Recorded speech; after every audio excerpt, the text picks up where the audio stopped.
Inside the Kennel, the heartbeat of the dog game, where real breeders break down real experiences, and the experts drop the knowledge you can't Google.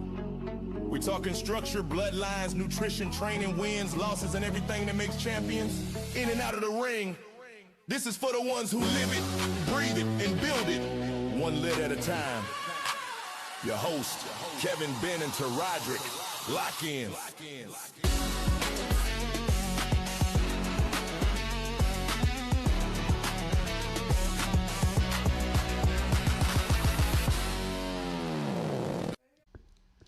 All right, Kevin back here this week, and Benny's here too. So we got to talk about this. I guess the hot topic of this week is semen shipping, because we got some folks in Lubbock, Texas, got a package from Israel Vargas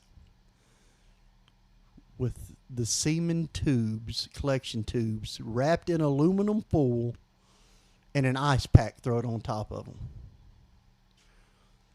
Well, I mean, also there was black tape for installation. Oh, yeah, I forgot. He said he put black tape around it. I'm gonna be honest with you. I asked them if they wanted to come talk about it, and they thought about it, and then I didn't hear nothing, so I hadn't worried about it. But I'll extend the same courtesy to him if he wants to defend it. But he already took down his his video that he defended himself in. I'm gonna go out here and he'll probably hear about it. He can be pissed off. But I've had this dude blocked for a few years because of this simple fact. He ain't a breeder. He's a and the way he shipped that out gives broke breeder vibes, because he's supposed to have been in the game this long and have all these studs working and shipping all over the place, and you're going to say that your client rushed you with only 30 minutes to get to UPS. I said, I own Flair.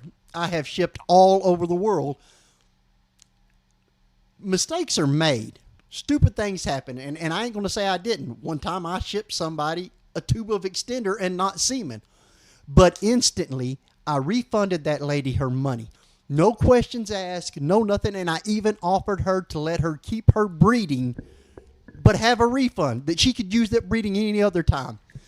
This dude just going to go out there and say, well, I put electrical tape on it and wrapped it up like a baked potato. Well, he didn't stop there, though. You know, he went and made another post after that. That's what got my attention, is because if I'm in that situation, well, I'm not going to be in that situation, but I feel like he'd have got he got more mileage out of it if he just threw himself at the mercy of the court and go, look, I was just trying to make it happen for you. You only gave me 30 minutes. Like, that's the best I could do in that amount of time. It's not normal. But no, what he did was double down and start putting up these posts talking about if you run your business out of the trunk of a car and you're untrained and you're like he got pretty uppity real quick. Really, literally, after he sends a box out like that, yes. And he wants to dog on the repo guy in Lubbock that is mobile, and accused him of killing the sperm on purpose so right. he could use his stud, right. but leaving out the part that he co-owned the goddamn dog. Female. That's why they're using this other stud, because and I know the repo guy in Lubbock, and I hate to tell this dude that, but yeah, he does work out of his car. But are you going to take a shot at Jorge Gutierrez? I was fixing to say, so does he. Because I'm going to tell you right now, there's probably not nobody in the country any better at that, at reproduction than Jorge is.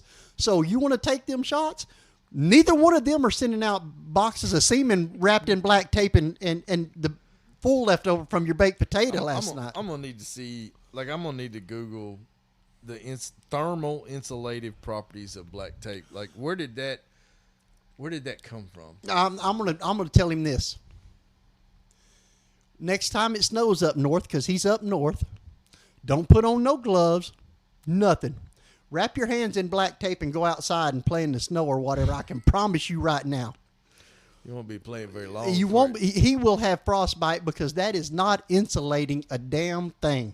Well, yeah, it's just going to get hard and unravel. Like right. The glue can't handle the thermal swings. Black tape actually freezes, so therefore you just created another block of ice on top of your tubes that ain't supposed to be touching the ice pack to begin with. But to try to defend this in any ways, this is how he could have saved himself. he done it. He made the screw up. He could have went on the Off the Leash Media post. He could have went to their post. He could have made a post on his saying, hey, look, I screwed the pooch on this one. I was just trying to keep the money, get the semen out, make sure this deal went through. I'm broke. I needed to pay my rent or my car payment, whatever. It didn't matter. I refunded them their money, and they still got a stud credit to this dog because I screwed them, right? And the next time I ship it out, I'll guarantee you it'll be top notch, and you'll hear about it because I'm not going to screw these people. Or just give the facts. Like if the deal was they didn't give you enough warning, that's the end of the story right there. In his defense, and let's do this. If they waited till later in the afternoon to do the progesterone test, and then said, "Oh well, she spiked," and this is my only thing that I'll have. And it's not a bad thing, but it kind of is. It's I think maybe Gabriel Flores doesn't look at numbers the same way I do. I'm going to put it that way. But if I've been testing my female, and then all of a sudden she spikes one day, I know I'm okay. I got a couple days to breed this bitch.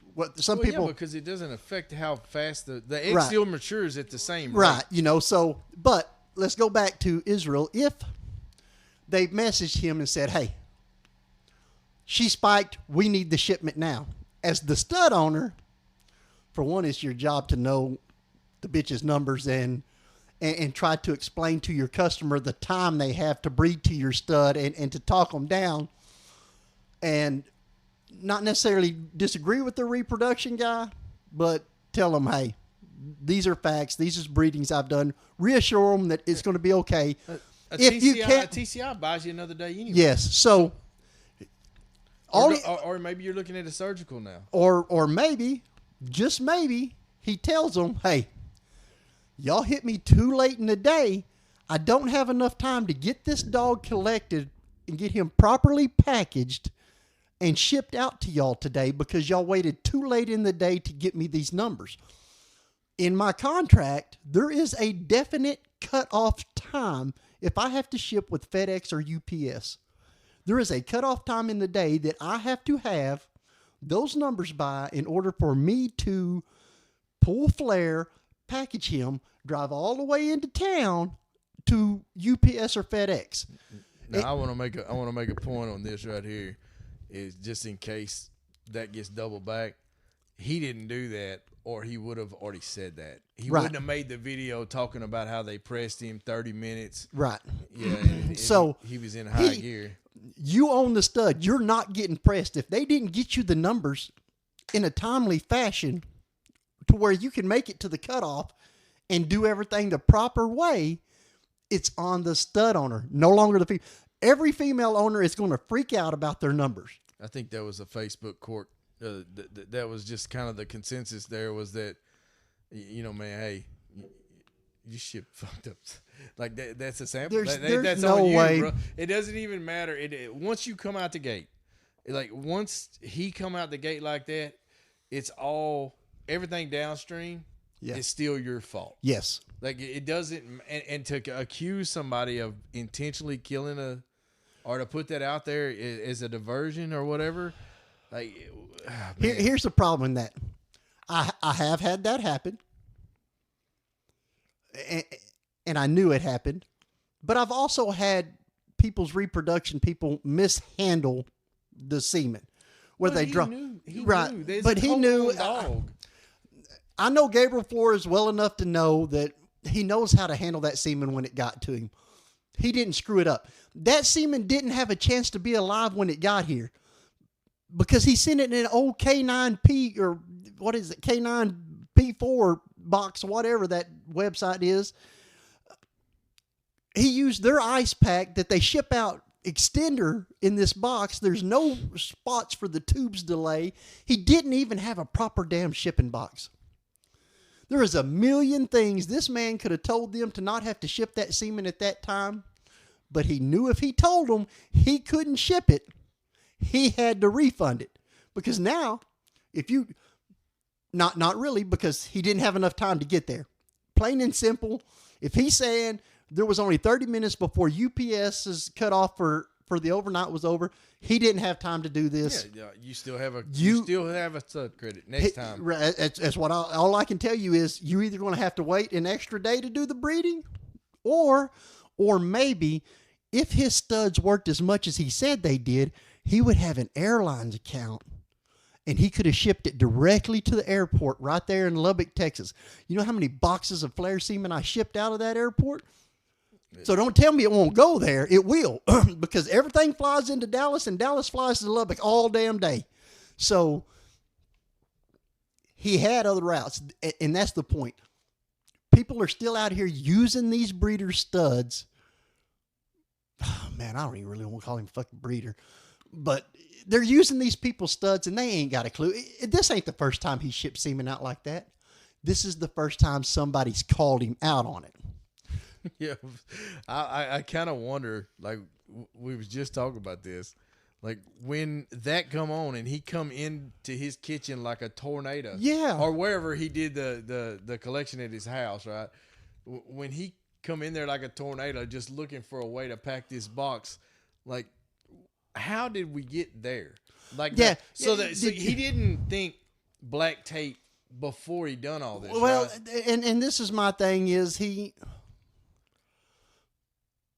probably, his baked potato from the night before was probably still laying on the table, on the plate with the full around, half-ass around it. And there was probably some black tape laying over on the counter, and he thought, shit, I can make this work. And he taped it shit up and wrapped it up. Shit probably smelled like butter and bacon bits. I don't know, but I know what it smelled like was some dead semen. Dead semen, you know, and how do you get to that point? And that's the other thing. He's done this before, because you can't do that in 30 minutes. Come up with that idea. I don't care. I mean, and you know this. I had ordered boxes and they wasn't in. And I was scared somebody's dog was going to be ready. I came and borrowed a box for you in case I needed it. Well, I was in this exact situation about a year ago. The exact situation. Well, I missed the call because I was mowing lawn, and the bitch, she was a very low number the last test, and then she spiked. Right. And that's what ended up, like, hell, I was inexperienced. And I told her, well, shit, you know, I can't get it there. So the two options is I have to drive to you. It was like 12 hours. Right. Or you're going to have to do a TCI or surgical, and you can get the box a day late. Right. Like that. And those were the options. She didn't like them, but she didn't get no tenfold. And she ended up having a successful litter. So, like, it's... And that's what I tell her.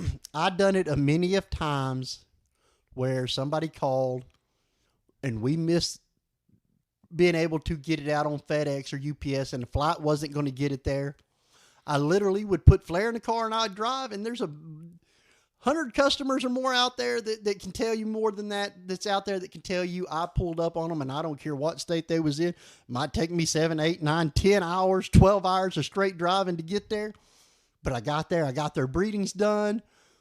Well, now being fair, that was back in the $8,000 to $4,000 days, not the whatever. I don't know what he I didn't charges. expect him to jump in his car for his measly probably $1,500 stud fee or $1,000 stud fee. I don't know what he was charging, but it better not be more than that on what he's got.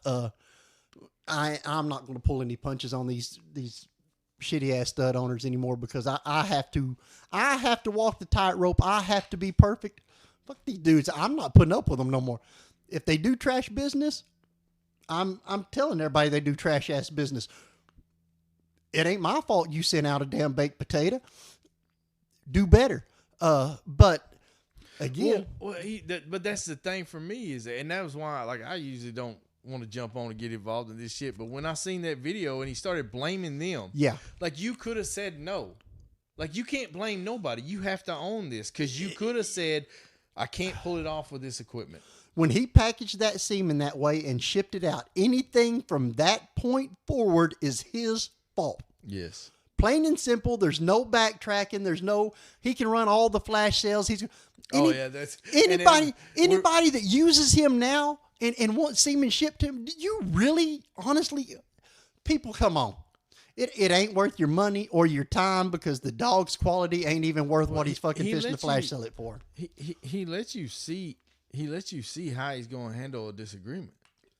He lets you see it. Like, he blamed them, and then he accused them of sabotaging him, and then he come back, and when that didn't work, he attacked them on a personal level as like it was very elitist. And here we are. We're dog breeders, man. Ain't nobody out here. Nobody out here movie star. Now let's look at it like this.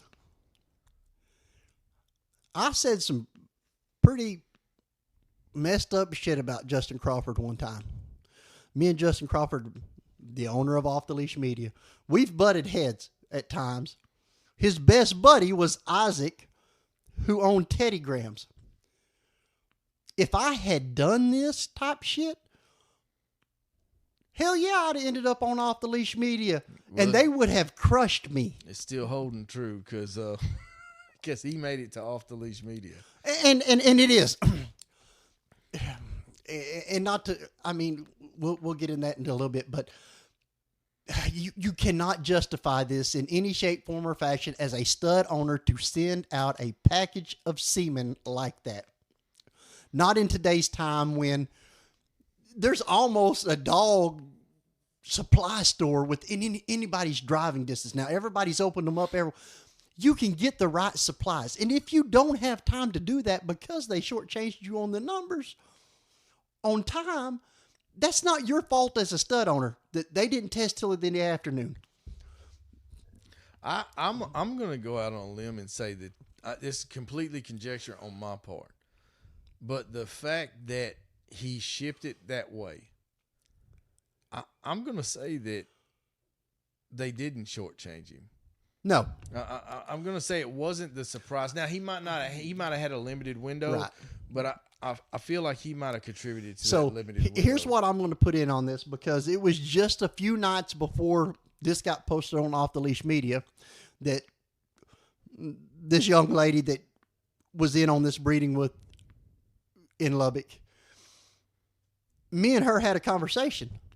She has one of my productions on her yard. I just got a pup back off of that deal to finish that deal out. She held up her end of the deal. Me and her even had a big ass fight in the middle of all this, and this girl still, of course I had the paper, so she had to do something, but no. She has been, they don't have to. You can get petty and pet right, on some shit. Right, you know what I'm saying? But we mended fences, and we were able to, and it was 2 years before I got my puppy. She bred the dog. She had a singleton, right? Well, I'm not taking her only puppy off of that. She spent all the money on the C-section. I told her, just do it. I'll take something off the next litter, right? You got to repeat. She repeated it. I got my puppy. But anyway, she hit me up about her breedings and asking what she should take this other dog to and blah, blah, blah. And so I know she is very good about, especially when it comes to numbers. I've had 100 conversations with her over the numbers and who to let test and who not. And if there's even faintly a question in her mind, take it to the vet and get it rechecked, because I've done it myself, even when I'm doing the test. If it doesn't look right, I want something else. But anyways, so I don't believe that these two really shortchanged him. I mean, they probably did. Well, Flores had to get off of work because he does work a real job. Well, evidently Vargas does too. So, that's, and most people do.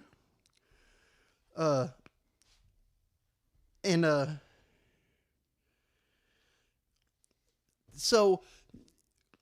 I'm not going to say it was early in the day that it got tested, and they probably didn't expect their numbers to be where it was.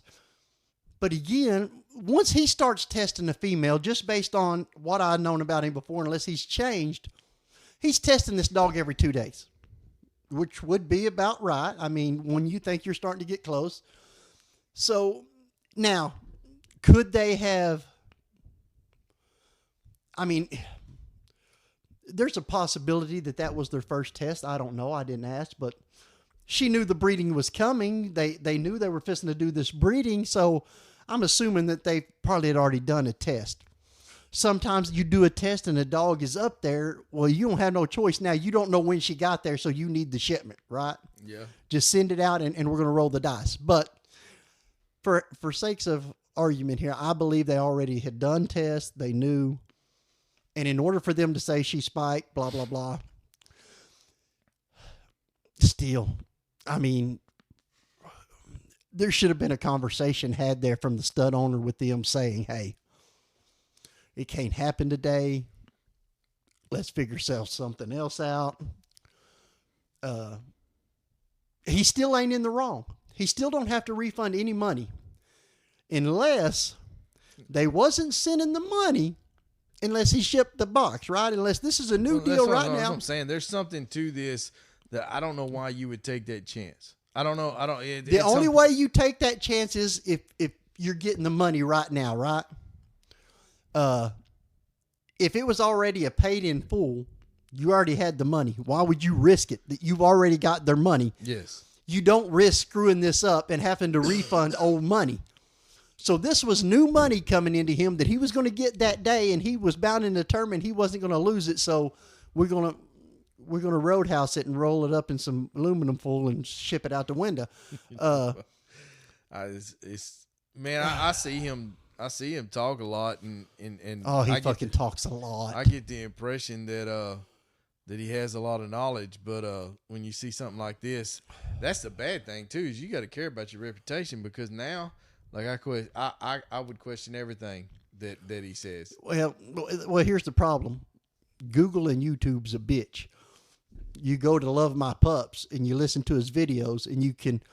It's like back in school when you had that one kid that was really into hot rods, and he'd memorize the hot rod magazine and what the engine was, and come in talking about, oh, he's going to build this engine. He can list everything in it, but if you showed him what a carburetor in front of him, he wouldn't even know what that part was. Yeah. So this is basically what we have here is a guy that owns dogs that regurgitates a lot of information, but really doesn't understand what he's doing. Hell, I don't know him on that level, but I mean, that would be a hard argument to defend based off of this, and the fact that, listen, like if you're wholehearted, like if everything you said was, the damn dead level fucking truth, why'd you pull the video down, and why did you go edit the comments in the post? And secondly, why ain't you on Off the Leash Media defending yourself? Now, on one hand, you're welcome to come here. I agree with you. Don't go on there, because nothing good comes out of you going on there. No, that might be the smartest thing he's done is to avoid that post, because I can promise him there's more eyes on that post waiting for him to comment on it so they can come at him than there was on his video and his page. Oh yeah, if he's talking about, he's crying about all this negative energy, boy, go on over and get you some of that. Like I ain't never seen it work out positive. I'm never going to fault him for not trying to go on Off the Leash Media and defend himself. There are so many posts made on Off the Leash Media about shit and dogs and studs being this and being that, and this guy's that and this guy's that. I know better, or I want to comment and be like, yeah, show me. But I stay away from that page for a very reason, because if you want the drama, and this is the funny part, people talk shit about Justin Crawford and saying he's not done shit in the game in a while. Maui was a flash in the pan and he's living off of old shit. Maybe. He is, if it's your old shit, though. Maybe, but you also, on his platform, running up comments that's putting money in that man's... He don't even have to breed a dog, because y'all's ass is paying to argue with him or somebody else on there. If he can get two people arguing under a post, he's just watching tick, tick. I don't know that man at all. But in my mind, he is a social arsonist. I'm going to tell you. He has figured out, he has got gaslighting on social media to a goddamn art. I tell everybody this, no matter what history me and Justin have, he is one of the biggest reasons Frenchies were selling for the price they were selling, because whether he was really selling them for that or not to start off with, he built this platform. And everybody started following it. And everybody started believing everything that was on there. So now, if Justin Crawford's selling dogs for $100,000, well, Joe Blow over here says, well, shit, I ought to be able to get 50 for mine, right? Right. When he shouldn't have got but maybe 5 for it. So it raised it. And he was ahead of the time some people were ahead of the time in getting the new studs with the new DNA. Justin Crawford is ahead of the times and stayed there with social media and the influence. He's still Off the Leash Media is his, and he'll make a post on Off the Leash Media and then come in there under his Cash Maui Millionaires and disagree with the post or do something just to fire people's ass up, because a lot of people don't even know he is Off the Leash Media and he is Cash Money Millionaires. So when he goes on there, they think, oh, well, Justin said this ain't so, man. They whatever he wants the Frenchie community to think that follows that page is what they do. Genius. Hats off to him. Whether you like him, you love him, you hate him. It's a shitty way to do, folks, to gaslight people and just make them mad at each other. It ain't no different than the politicians. It's exactly what they do. So that's. He figured at least he's monetizing off of it. And that's what I'm saying. He is making money off the leash, just hands off. And people are paying him to post their dogs on that page. And then him to come under there and talk shit about that dog. But I mean, they should pay, like, because he's got that audience. He does. I mean, and that's his equity, right? Like, if you granted, again, you don't knock somebody's business that made a way in this dog business to make money other ways than just on a dog. You don't knock it. But they pay him, or they pay Off the Leash Media $500, put my dog up there. And they think, oh, man, I got him to do it. Well, then he's in the comments trashing your shit. And guess what you do? You and all your buddies come in there to defend it. Yeah. And maybe it ain't him. Maybe it's one of his other buddies. But I guarantee you, there's not many posts that go on there that there ain't a shitload of comments. Well, no, because it's usually something that's it's controversial. I don't want to say it's negative because that's where I'm leaning, but it's controversial. So it can't help but to get it's right now. If you come out and say you love some particular politician, you may got 7 followers, but you gonna have 37 comments in an hour. And that's it's funny because I look at it.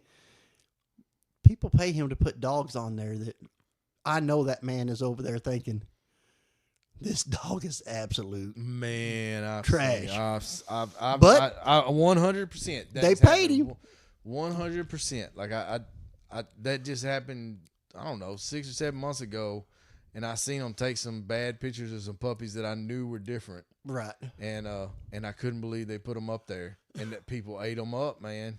And I agree with that. Bad pictures can screw up your puppy sales, can screw up your stud sales. But I'm going to go out on a limb here and say I still don't think they need to be photoshopped. You just need to learn how to take better pictures. That's just the way it is. So okay, so I talked to Blake about this. I got to ask you, what is the limit of what is photoshopped? Because you can do lots of stuff with AI now where you can take an actual photo and pull it and put it on whatever background. And I do this. I do it a lot just to post content, right? But it's the actual dog. Like, I'm not as long as dog. It is the actual dog.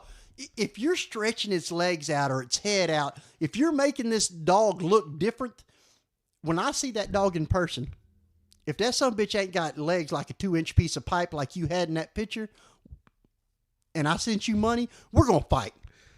It's and they all are like, oh, it's a marketing tool. No, it's a scam. Plain and simple, it is a scam. So I'm gonna release it, but I interviewed Kim. I did finally get that one done. Yeah. Last week. And listen, she told a story about buying a dog from overseas, but it was before the one that got repoed, because the repoed one was a replacement for this one that she was talking about, right?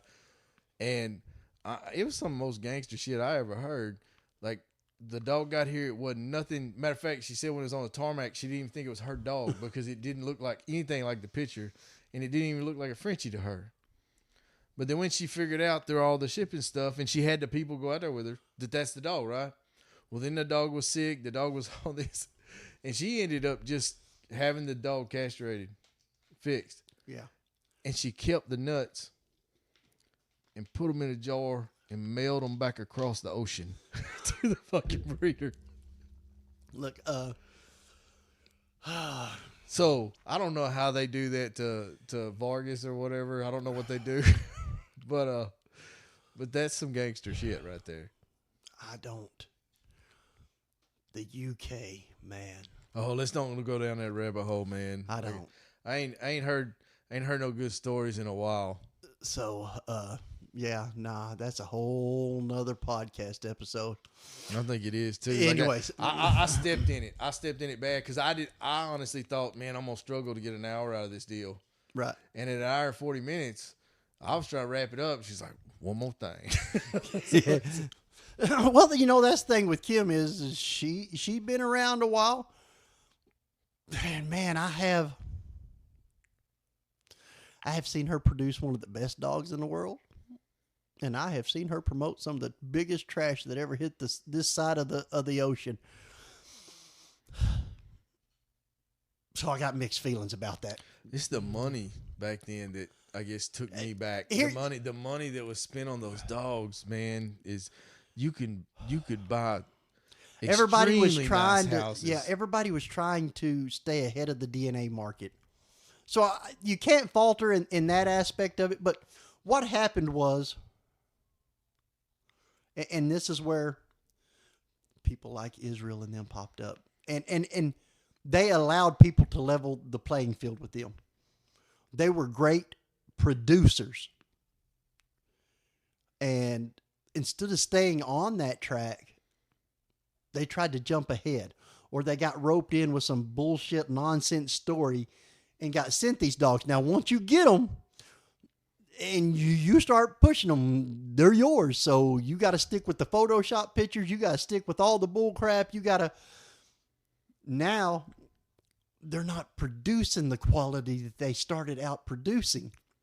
So in my mind, they ain't who they were. Who held? What big breeder held? What big breeder said, "Nah, fuck the DNA. Like I got a certain quality of dog. I'm not messing up my bloodline." Who did that?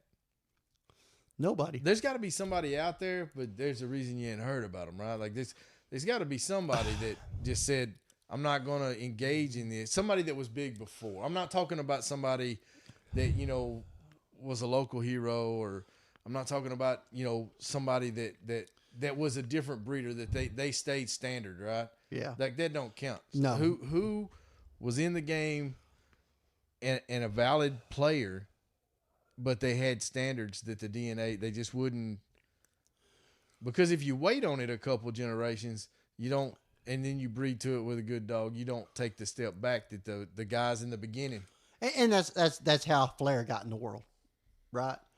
I wasn't a big player back then. I wasn't a known name until we got Flair, so I'm not going to throw my hat in that ring. But we chased DNA, but we did it slowly, and I can't say there's a whole lot. I mean, in biggest knowledge of being,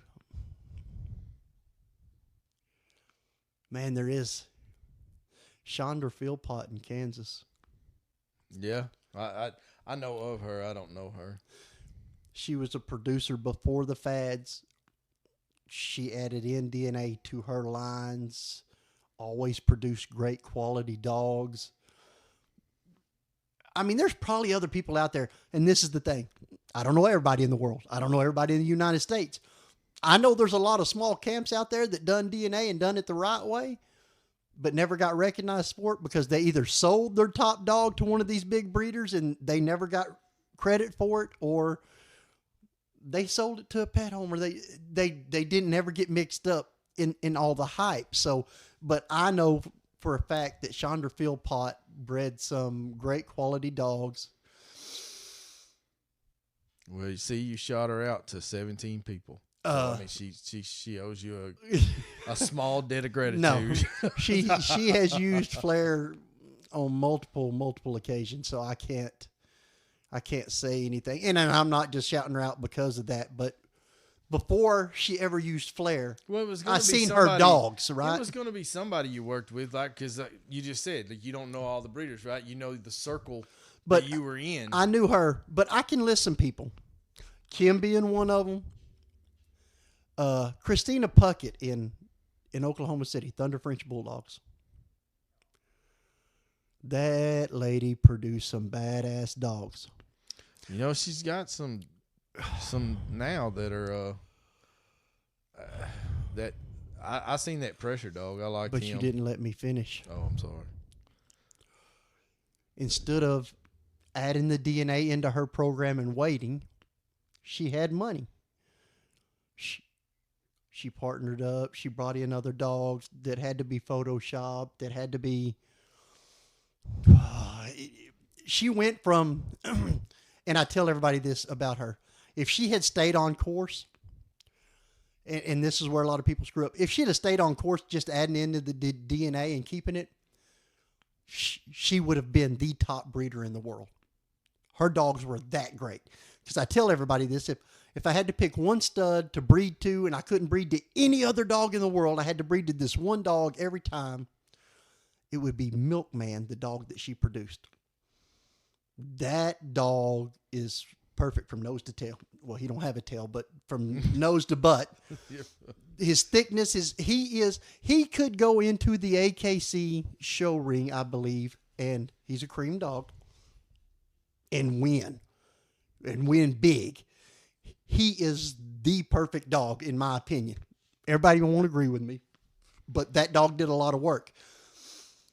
But to your point, a lot of breeders switched because they were chasing, but they were making big money. Let's make no mistake about it. When Flair was three days old, she's the one that gave me $100,000 offer on him. And you don't spend that money unless you know you're going to make that money back, right? Me keeping him was a risk. Her spending $100,000 on him was a sure thing. She was going to make $1 million. So there is a lot. You look at Aaron J. and them, and I don't want to say they ain't producers. I wouldn't put them in that category of what I'm talking about here, though. But they were always one of the first with the new DNA dogs. So did it change? Because now he seems to be more of a network than a breeder. Like, you know what I'm saying? Like, he puts people and dogs together. Those dogs he's selling, like, they wasn't raised in his house, you know? Well, it comes a time and point when, in as big a name as they got, well, anybody in the dog game would almost take them up. If you take a promotion, right, you no longer carry that title that you got promoted from. Right. So if he elevated, like what you're saying, then he's not a breeder. I don't know what you call I don't know what you call that successful position he's in now, but call it winning. And just move the fuck on. I mean, I'm not driving around in Lambos and Rolls Royces, so and everybody's like, well, that wasn't all dog money, and there might have been some other money in there, but if you didn't see when him and Anthony and Joanne started and where they started from, somewhere in there, a lot of money come. And I know for a fact, Trigger, Luther, King Kong was a big one for them. They made a King Kong stud fee was like $10,000, $15,000. And they were just crushing it with that. Hence the reason we went with Shaq, because I could get Shaq a hell of a lot cheaper than I could get King Kong, right? But they're brothers. So, man, there's just not. The California people are slowly adding it. California people they're still breeding brindles and stuff over there. They love it. They're smaller dogs, all that. And that's where the line started that Flair came from. But as far as somebody just saying, hey, I'm here and I'm going to build this to the perfect product, most of the top studs was just a tool to get you to that going. Yeah. And so I wouldn't say any of them had a you'd finished say- product. So it's safe to say that DNA killed the stud game. No. No, so you don't think chasing DNA fucked up all the structure and got these weird dogs and all these problems? But that the people problem with that complain is those weird shaped ass dogs and all of these problems have been there since the DNA chasing started and all these studs was popping out. But they was photoshopped and lied and not allowed to do in-person breedings or take pictures of dogs or this is what I'm saying. And now that's on people though. If you buy a stud credit sight unseen basically and you're Right. trusting a photo, I kind of figure that you're gambling and you know it. Like But- you can't. So I came especially from if the dogs are not coming out in public. right. Like that you know what I'm saying? Like you're gonna get that initial flush, right? Like when you come out with the dog, you got the photos, you get the buzz, so you get that flush. But the fact that they sustained, and you're not seeing the dog physically, you know, Well, and That's and, you. and let's think about it. The pandemic hit about the same time as a lot of these DNA started coming in and all that. So there was a lot of PPE. well, people just had money then. There was free money. There was free money, and they didn't give a shit what they spent it on. Yeah, They were just throwing money around. They wasn't buying stud fees because they was locked up in the house. They was buying stud fees because they could borrow $20,000. Me and Brandon talked about this the other night. It's not as fun as it used to be, as far as the studs and and everything, because it's just the money doesn't flow like it used to. It used to be Well, easy. then that calls into question motivation, right? Well, motivation. What your motivation is? Like if I ain't nobody about just losing a bunch of money, but But here's the thing: and Brandon was around, Aaron and Justin and Isaac when they were doing these roles of studs, right? And I didn't understand it either until I had mine run with Flair. But now when I push a stud, I don't want to say Flair made me lazy, because it's just like today I've got like 4 people that's fixing to use Flair, new people. I could just post a picture up of him on Facebook and I start getting new people that I didn't even know, right? That's just getting to see him because there's new breeders come in all the time that want to use him. And okay, but it's easy. I can post up 100 pictures of 24K and I might get 2 messages about him. You know what I'm saying? But they're going to use him, but it's harder to. That's not a fair comparison because one of them is cream, But and one of them carries it. my point being is, if I worked harder, now when I started with Flair, he was in every group. He won group cover photos on he was on 35 groups at one time. He was the cover photo for like 2 months. In the one from Denver, Colorado, he was like 6 months straight their cover photo. He won it. I did a lot of promoting, and now I'm lazy. Well, okay, so but you say that, but like I said, it's not an apples to apples comparison because if you took Carrot and you you rewound it 4 years, if Carrot was available, Oh, he'd back beat everybody's then, ass. you got them right because of the DNA is right And now. the size he is. Everybody exactly, and he's big rope and he's all the things that Right. Flair's not right. Like Right. so, like, but that's the progression. Right. So like if that's what I'm saying. Like If we that's took- so hard to compare. If we because- took the cream off of Carrot and everybody could see that he was a true Rojo Koi and got to see that color, he would definitely be outworking Flair right now. And it would be an easy sell. But I got to get that copy of cream off of him, 1 copy of cream off of him for people to see that. A lot of people still don't understand DNA, so they don't grasp the concept that he really is that underneath that. I Well, mean, there's new DNA. Everything was platinum for a while, and then when you discovered how hard it is to get that white out of your program, Well, and that's to the other show problem. colors, There's like everybody, the knee jerk back the other way was very traumatic. It was for me, I know, because So you got to think. I mean, when the platinums hit, I mean, everybody wanted lilacs hit, and then Yeah. the platinums hit. So everybody's either got a lilac or a platinum dog, And I'll guarantee you nearly every damn one of them is their lilacs carry cream or something. So it's hard for them to want to breed to another cream because, well, one, all you're going to get is cream. But if they just bred to a stud that didn't have cream, to limit the cream in their litters, right?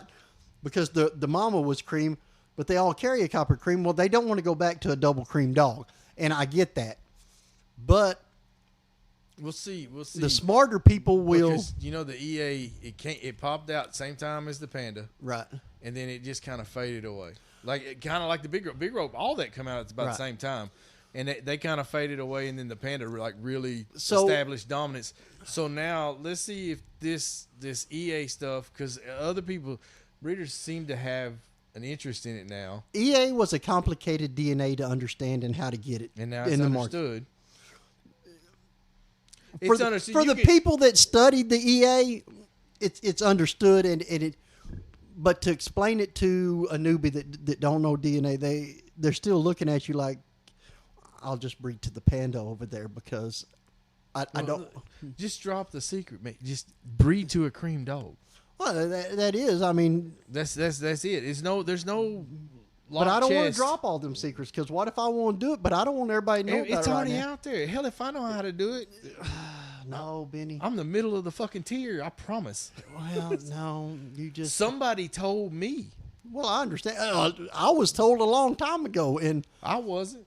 But my problem was, I didn't have a cream dog.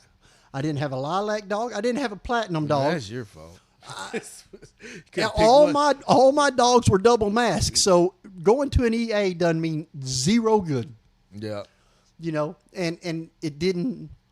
Now, I'm not going to lie. I tried buying one from the UK. And when I asked for the video before I sent the money, that was 3 years ago. I'm still waiting on that damn video, and the dude ain't never even talked to me again. They didn't want to send you a video of him sitting on the couch with his mama? Well, I was very specific. The dog can't be on the video, but his mama I was very specific in the video.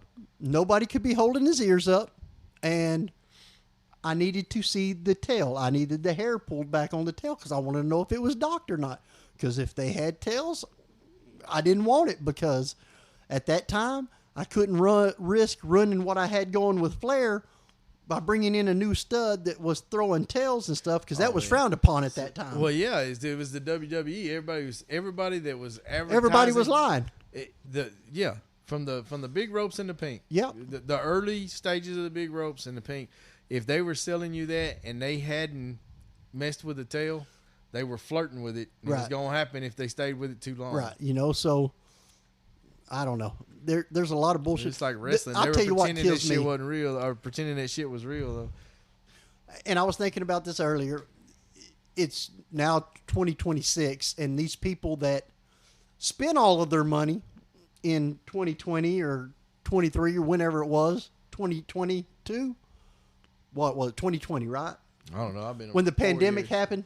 So it would have been 422 because I come in on the tail end of it. The prices were starting to get reasonable. So when the pandemic happened, they were throwing all their money, and everybody started bringing in all these dogs and buying them and promising them the world.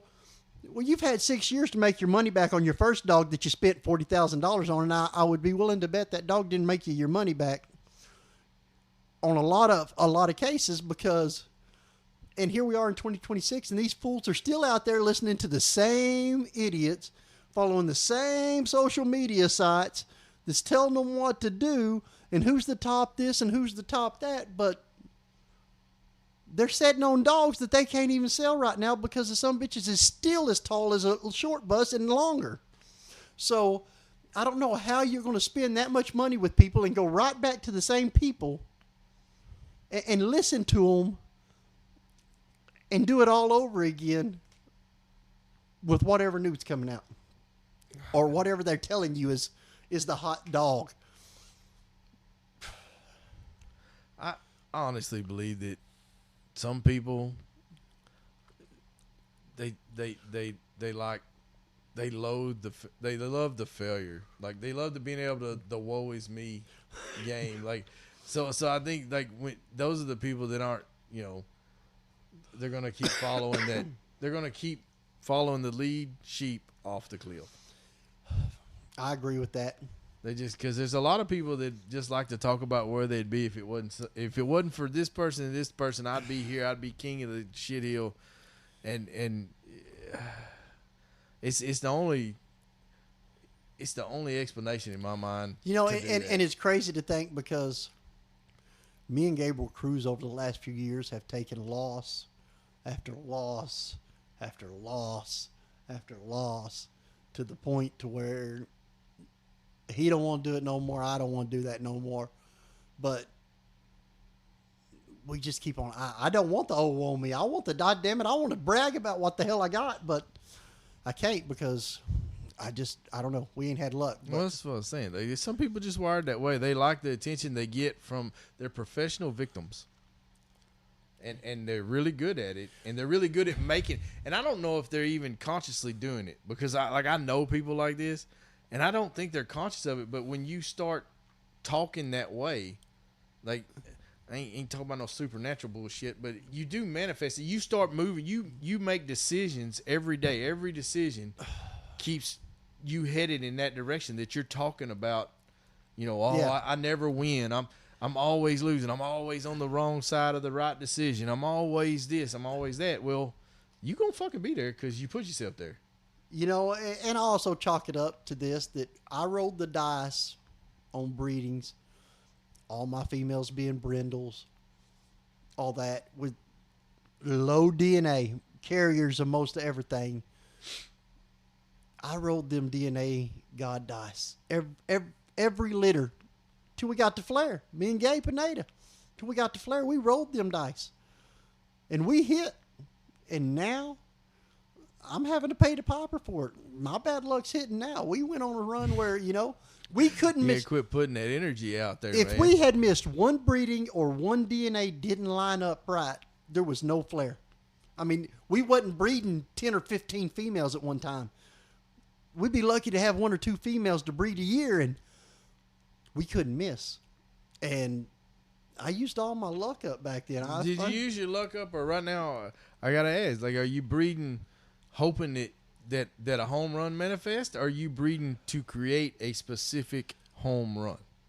Because I think that's the difference. For me anyways, like that, how I think and how I you know, how I move or whatever, it's I pick, like, I want to create this dog.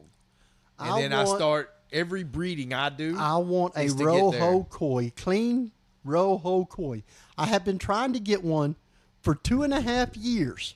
It's out there now. See, you gonna get there. I got one, but he's covered in cream. We bred him to 2 dogs, and I didn't get anything. Breeding. That's one breeding. But that's my point. I bred him to 3 dogs, and I didn't get lucky enough to hit the lottery again like I did with Flair. And that's what people don't understand. When you're buying dogs, you can go buy the newest DNA because somebody's out there producing it. You had to take losses in the process of creating Flair. It's just when you look back on that stuff, like not every puppy survived every litter that you did breeding up to that. Yeah. No, I'm talking about your breeding career. Like, everything leads to that, right? Like, but that's what I'm telling you. And we're just gonna go with the Frenchies.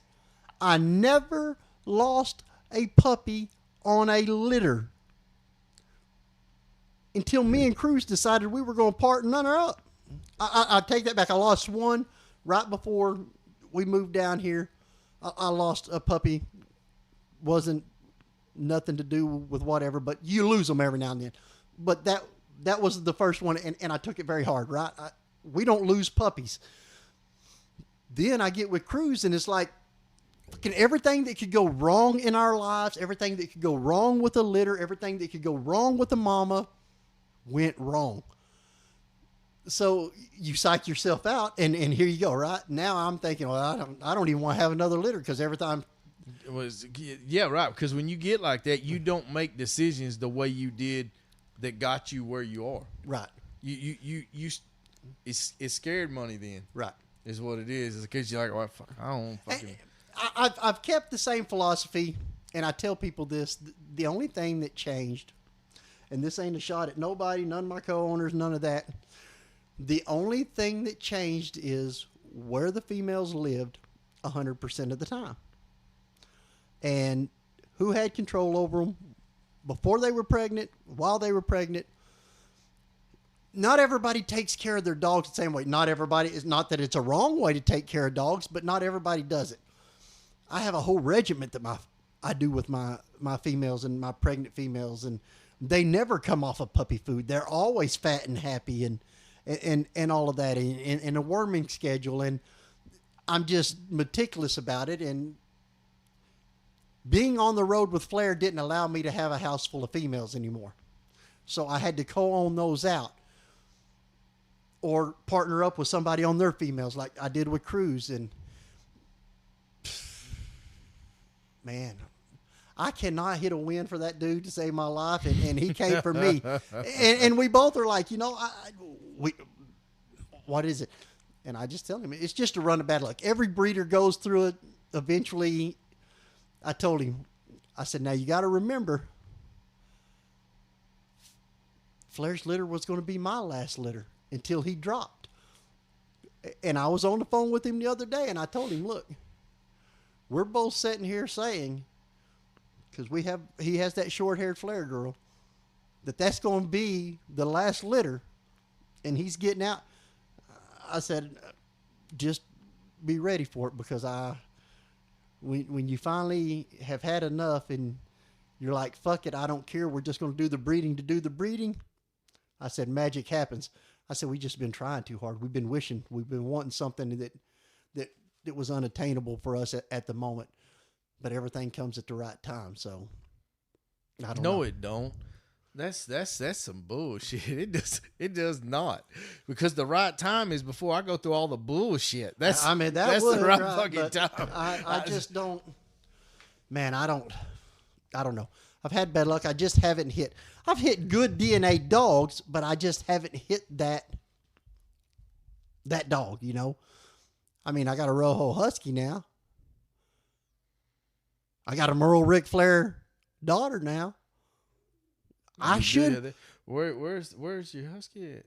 Huh? Where's the husky at? Is he here? Well, he's still pulling a sled from Alaska, but he'll be here. Oh, okay. I wanted to see this stuff. Yeah, he'll be here next week. He's just pulling his sled from Alaska. But no, it ain't that kind of husky. Yeah, maybe. he had to go up there and knock off some before he came down. But no. So I got a Merle Flair daughter. I should be able to run these two dogs together, and I should get my Rojo Koi out of it. I'm not holding my breath, but I'm going to run them two son bitches together and see if we can't produce some magic out of them. No, really, I got to go pick him up next week from Brandon and Kim. But well, there's going to be. That's it. You said you wanted it. It might not be. You're not going to get it how you want it, but it's coming. And I mean, he's as small as Carrot. He's as nice as Carrot is. So look, so you want that, right? He's not a big rope. So you. That's what I'm talking about, though. But you want that, right? Right. So you're not gonna get it the way it's not gonna be handed to you the way you want it. Right. But if you look at all these losses you took, well, you didn't produce it, right? Right. So now here comes this opportunity with Brandon. Right. You put the shit out in the world. I mean, I ain't all about some crystals and goddamn tarot cards, but right. I do believe that you, when you tell yourself what you're gonna do, you make decisions. You don't miss opportunities that you would have missed had you not been focused. Right. And that's you. Would you have took the Merle back? You know what I'm saying? Would you, if you'd have produced something off a Carrot, would you be taking this Rojo? Like, man, no. No. If I'd hit a Rojo Koi off of Carrot,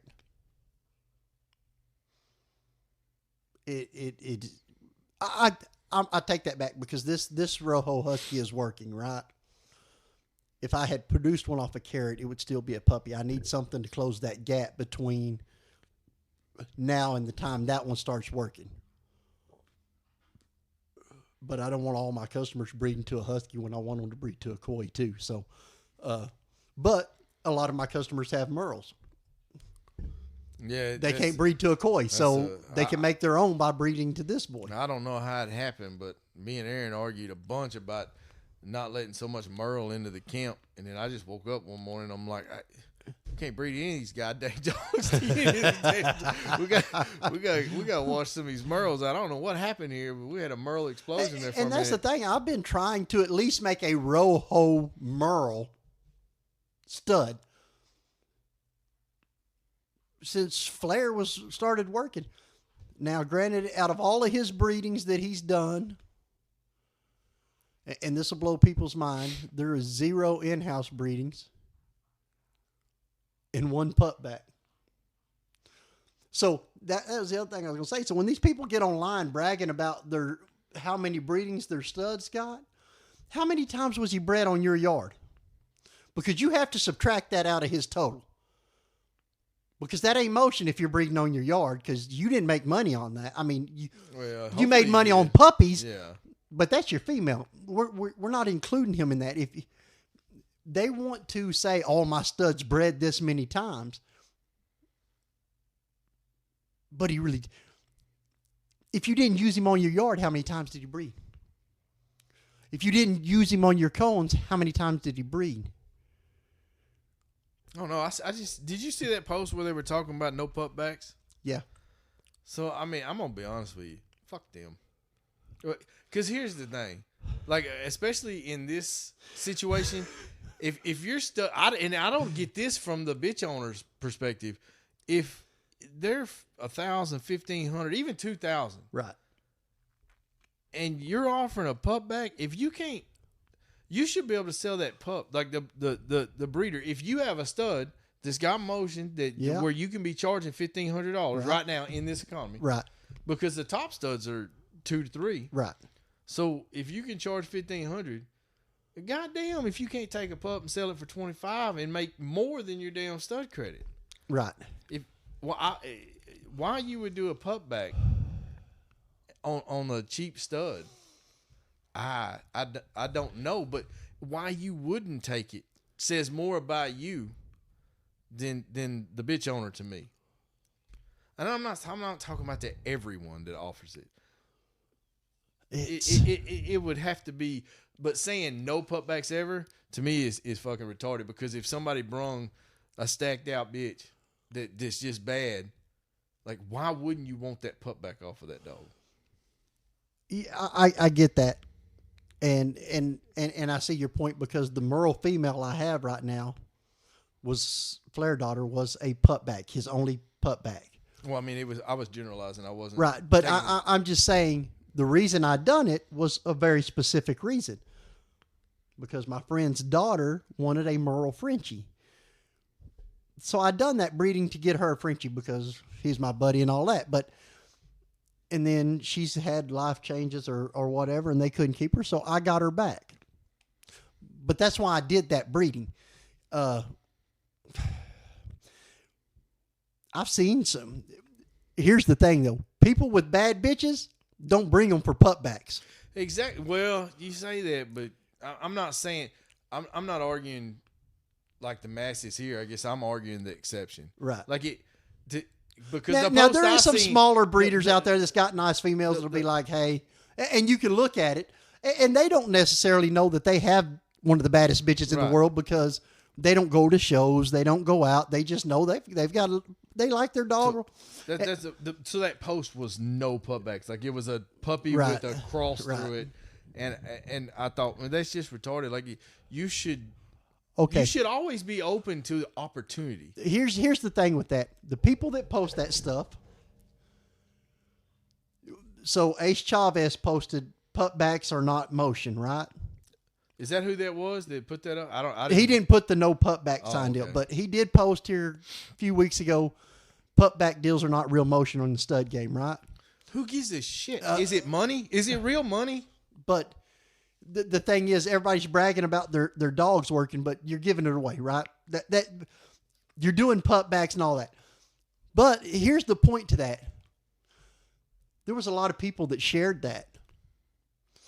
And then you go to Off the Leash and you see who's got the top working studs or who's doing the most or whatever. and they're tagging somebody. All these guys are tagging this certain breeder who does more pup backs in the game than anybody. And that's the only way his studs most of the time work. But see, that's the thing is if I take a pup back and then I sell it for even what my stud fee was, like if I couldn't get, and I guess so that's the thing. I'm not talking about these guys that got motion or whatever. Right. But somebody like myself, if I wanted to work a stud and I wanted to get started, I'm taking fucking pup back because I'm gonna be honest with you. I know people that want puppies. Well, there's a lot of people. So if I can take my stud and let somebody else do all the work, and when that puppy's 8 weeks old, I go pick it up and I give it to this lady who's been asking me about a puppy. Like that's money in my hand. These people got what they wanted. But a lot of people built their camps off of pup backs deals too. You know what I'm saying? I did. They had a stud or whatever, or they had a female that a stud owner would let them do a pup back.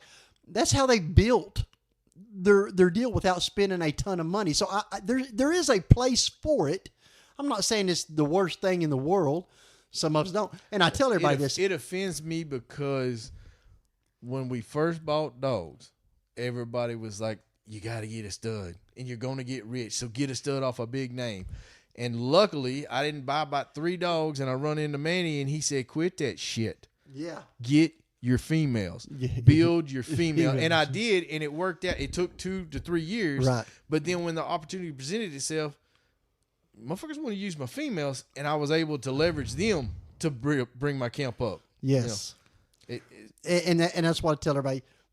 Unless you're just specifically going to have one dog and it just needs to be a male for some reason, starting off, you should not be worried about a stud because I promise you somebody's got a better DNA dog out there that you can use for pennies on the dollar or a pup back or whatever to build your yard. And then start worrying about if you produce a stud. And it's what everybody don't understand. Flair is my first stud. I had females. We sold a ton of puppies. And I made good money. And I didn't have none of the drama of being in the stud game. Nobody cared who I was and where I was and what I was doing. And I was using top studs and didn't own a stud on my yard. I just bred to whatever I wanted. And we bred to whatever we wanted. We knew what we wanted to create. But we were creating for ourselves and we didn't care. And we were selling dogs for as much as anybody else could sell a dog for. And then I entered the stud game with Flair. And the thing I've learned over the last, and it's crazy over the last month or so, is people that everybody thinks really, really sold a lot did not. It's all a front. It was all a front. It was all a lie. And the reason they hate me and Flair is because we was really doing what they were lying and saying they were doing. It's just, I don't know, man. Like, especially now, because now if you got 3,000, I mean, you can just about breed to anybody you want to. I don't guess it matters. Like, who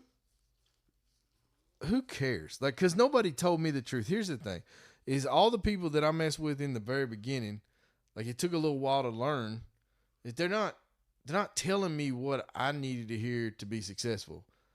Because when I look back, they had telling something you that they wanted to sell me. Right. And so, like, because I had an idea of what dog, because I don't give it, I understand I don't like Merles. Right. And I don't like the little tiny ones. Right. And I understand people want those dogs, so I've produced them. Right. But that's not what I kept to build my camp. Right. And you're just screwing yourself. You know, this little, you got to do the little thing, and then, you know, it's fuck that, because I didn't believe in that. And it took me a while to figure out that these people just wanting to sell me shit. Yeah, and they tell you, oh, you can't sell your puppies for less than this. Yes. And then you turn around and find out, well, these motherfuckers been selling dogs for $1,000 a pop the whole time, even when people were selling them for $7,000, $8,000, $9,000, $10,000. Exactly. It's all of them do that shit. If a breeder will tell you that he ain't never sold a dog for $1,000, leave, because not every dog they've ever produced was worth that. At some point, they had a dog that had some problems. I have given dogs away just because they ain't gonna sell. I'm not going to hold this dog for 6 or 7 months hoping that somebody's going to give me $1,000, $2,000 for this dog. And I done spent that much in medical stuff. I can just give it to somebody that won't want as a pet, you know? Well, that's what that first I thought was my first. I was like, this shit going. This still when I was on the stud shit in the beginning. I was like, I'll put that Teddy Graham son to this Willy Wonka daughter. I'm fixing to wreck it because ain't nobody done that because their stud fees were $10,000 each back then, right? I'm like, oh, I'm fixing this. Everybody gonna know who I am. I had that litter, and we kept one, and we gave the other 5 away, right? Like because I was just like, this is a wreck. Like I can't. I would feel bad if you sold this to somebody and somebody asked you who you get that dog from. I didn't want my name on that. Yeah, that's I have bred to a few studs like that too outside of my yard that I was for sure. My thing is, I always thought our pedigree was so strong that I could overcome a lot of the flaws. Not every puppy was going to do it, but there was going to be a couple puppies in there that overcome every flaw that the stud had. It's still a 50-50 deal. Right, you know, and you only bring in 50% to the party. Then I figured out, because I had a couple litters, that it didn't make a shit how strong my pedigree was. The pedigree of that other dog was so damn shitty that it wouldn't have made a damn if I'd have doubled up on my pedigree and done it. They were going to come out ugly. And I learned then, I can't just go to anything. I need to know. But that's the difference between people that breed to be with a vision and people that are just breeding together DNA and have a specific colored dog. I'm going to give everybody a little hint. It's something that I've learned recently, I guess in the last 4 or 5 months, researching this. If a stud has been out 4 years. Yeah. And they tell you they got a son that's a 5 times something or a 6 times something or a 3 times something. Fucking run. That dog is so inbred, he ain't never going to see straight. That fish out something. He may look, he's tricking you, but in his brain is a can with a BB in it. I promise you. You cannot properly line breed that quick. Yeah. It is, you know what I'm saying? And that's... If somebody tell you 5 times anything, stay away. Stay away. And that's where people have to be careful because after a while, a stud develops its own name. So, per se, when Flair was born, and even Willy Wonka, they were both promoted as 2-time Shaq, right? To start off with. Then, they just became Willy Wonka and Ric Flair. They didn't need to stand on their pedigree anymore. They had productions out and... But it does matter because his production was based off of... His productions were consistent because there was line breeding involved. Right. But the thing is it was only 2-time Shaq. But it wasn't 3-time Shaq. It wasn't 4-time Shaq because you couldn't do it in that window safely. But what I'm getting at is now... He's got a shitload of kids out there. But if you start running them back to each other, you start getting 4 times Shaq, 6 times Shaq. You know. Well, but they're far enough away. So that's the thing is each generation cuts it by half. So whatever the number is each. So if they're 4 generations away from Shaq now, when they do that, the first 2 times is like a minimal. It's less than 6%. So it was half brother, half sister that created Flair. Right. So that puts him at I can't remember if it's 12.5 or 25. Right. I'd have to look. I got a little chart. And then, per se, the only working two times Flair that I know of, Little Ricky. Again, I think that's 25. Half brother, half sister. So, when you get to that point, so now he's 4-time Shaq. What my point is, any other Flair kid that's floating around out there, when you breed them, all of that's still pretty close up to the front of the pedigree. I mean, you're not drowning the Shaq out. You're just keeping it there. And you just keep doubling up. Not that there was ever anything wrong with him, but my theory, and but I it's don't not care. linear. It's not linear. It's not like you don't double up. So when Flair produced that kid, if Flair with Shaq was 25%, he only passed 12% on because he skipped a generation to that kid. You see what I'm saying? But okay, so Flair's pedigree started. It's 2-time Shaq, right? Shaq on top, Shaq on bottom. He has a son and a daughter. Flair does. They're half brother, half sister. Now, Shaq is a little further back on theirs, but if you keep stacking it, pretty soon when you look at the pedigree, now I don't know it's Flair, Shaq, then or whoever it is, their daughter, granddaughter. So I get what you're saying. So let's just say that the females that created those pups that he run to, right, that she was 0, right. She didn't have it. When he's only 12, all right. So as long as they created that with a clean female, right, then it only went to 6. Now the problem is, I guess with that, and I might be fucking this up. I guess I won't put that disclaimer there that this is not a professional opinion. This is completely for right, just entertainment purposes. But theoretically, those puppies that were produced, that I guess Little Ricky was produced off of, were a minimum of 6.5% inbred. Right. You can call it line breeding, whatever. Right. Family members fucking each other.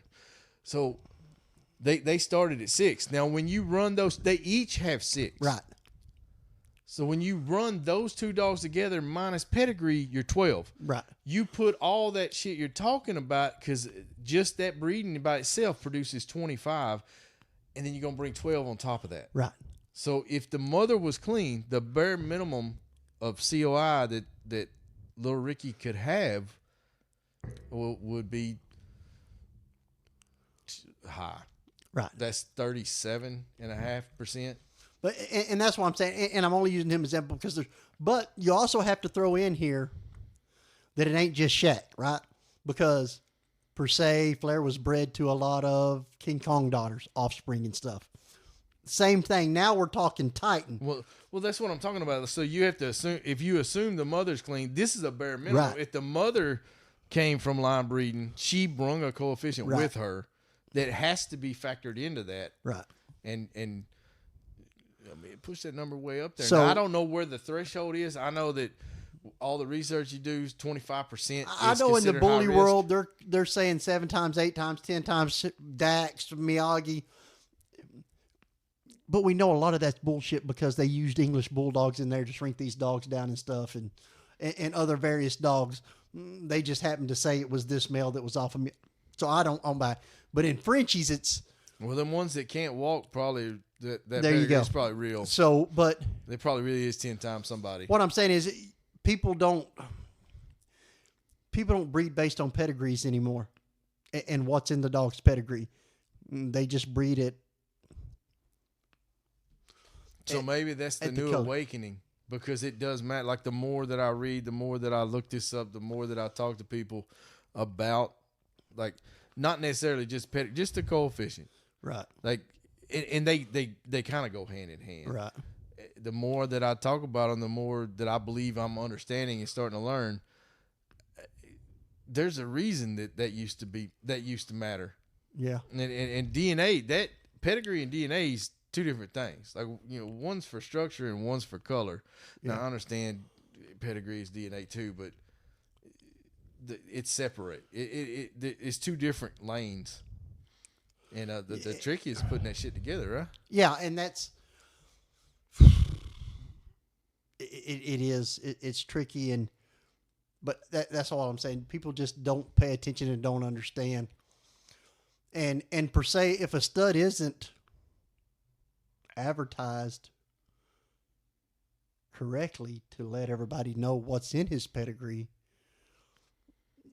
the stud owner is setting that person up for a failure too. You know what I'm saying? Now, no, that should be on the bitch owner knowing to ask. Well, I mean, they could, but if you had, he doesn't hide the fact that it's a 2 times flare. no, I'm not Ricky. talking about little He's not- Ricky. well, I am because, and I'm not talking negative about it. He doesn't hide that fact. Right. So if you lock that dog in, Right. knowing that you have flare or shack or Right. Kong in your fucking tree, and Right. you get some fucked up shit, Yeah. that is you. That is not Right, him. and that's what I'm saying. What I'm saying is there's other ones out there maybe 2 times, or they don't understand because they don't get the full pedigree or whatever, but they don't understand. Somebody can ask, well, who's the parents, right? And they can show them 2 pictures of the dogs. People can like those 2 dogs, but if they never mention those 2 dogs are off of the same damn lines, and this dog is off of the same damn lines, it could cause a problem. So It could, and you don't. So you don't think that that's on the. If you're the bitch owner and you're doing the breeding, if you don't understand this, and you're not educating yourself, you're not trying. But to figure it out, that's what I'm saying. that's is on you. There's Top Gun that was out, the Rojo Big Rope. Isn't there another Top Gun? He didn't. Isn't there a blue Top Gun that's a big rope? I don't know. Oh. But this one was the one. He was the Rojo. If nobody knew no better, right? If you just seen his parents, all well and good.